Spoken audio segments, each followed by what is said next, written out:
Welcome back to These Things Are Written on this Thursday. Again, I am glad that you have joined us as we really wrap up this section on Noah's Ark, looking at Genesis chapter 9.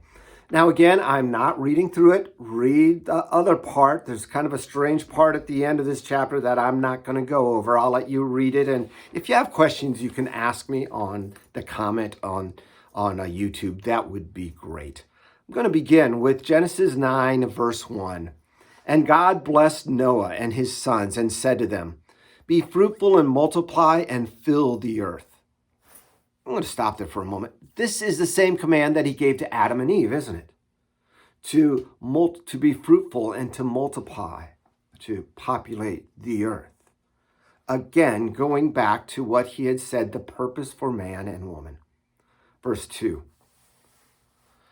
The fear of you and the dread of you shall be upon every beast of the earth and upon every bird of the heavens, upon everything that creeps on the ground and all the fish of the sea. In your hand they are delivered. Every moving thing that lives shall be food for you. And as I gave you the green plants, I give you everything. But you shall not eat the flesh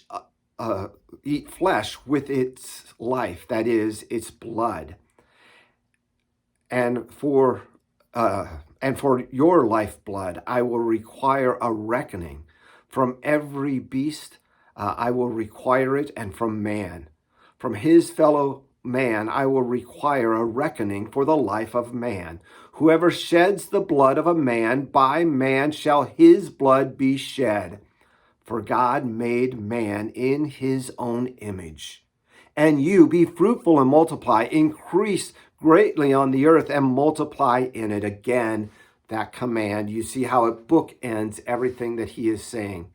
The most important thing for Adam and Eve is to be fruitful and multiply, to populate the earth. And we'll see that that truly did happen tomorrow in chapter 10. As we look at this, we see it's his command to allow them to eat the meat of an animal, of a fish, of a bird, to allow that to happen. Why would God allow that to happen now and not before? I don't have a good answer for that other than this. Remember, I said that the world had changed with the flood, and maybe because that had changed, God saw that man now realized that he needed a different kind of food to combat some of the other things, or maybe the plants could no longer provide what was all needed at that point. Whatever reason, God said, you may eat of the flesh of animals. But the lifeblood, the life of an animal, the blood, if once the blood is drained, as it is drained from an animal or any being, the life goes out of it. It cannot live without it. He's saying this is different. Don't eat the lifeblood, the life out of an animal. Don't eat its blood. Don't drink the blood of that. And in part, he's showing the importance of blood, of how there is life in it. And he is pointing forward then to Jesus, right? Pointing forward to Jesus and how he would shed his blood on the cross for your sins and for mine. That blood that was given as his life was taken away gives us life. You see, he's already foreshadowing how that will happen. And yet, even though he commands, one of the questions is that we hear is, maybe we shouldn't be eating a rare steak because that has blood in it. He's talking more about drinking the blood of an animal. No matter how much you cook it, the blood is still there. It's now cooked. And plus, we also, in the Lord's Supper, eat his very body, drink his blood through the bread and the wine, under the bread and the wine, in a real way. So, again, I see this as being fulfilled through Christ. All right, I'm going to continue now with verse 8. Then God said to Noah and to his sons with him, Behold, I establish my covenant with you and with your offspring after you, and with every living creature that is with you, the birds, the livestock, and every beast of the earth with you, as many as came out of the ark. It is for every beast of the earth I establish my covenant with you, that never again shall all flesh be cut off by the waters of the flood. Never again shall there be a flood to destroy the earth. And God said, This is the sign of the covenant that I will make between me and you and every living creature that is with you for all future generations.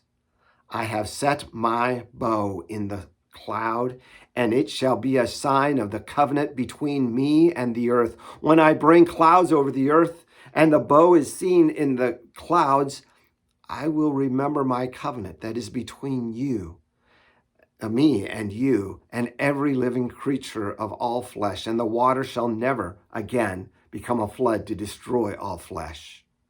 When the bow is in the cloud, I will see it, and I will remember the everlasting covenant between God and every living creature of all flesh that is on the earth. God said to Noah, This is the sign of the covenant that I have established between me and all flesh that is on the earth.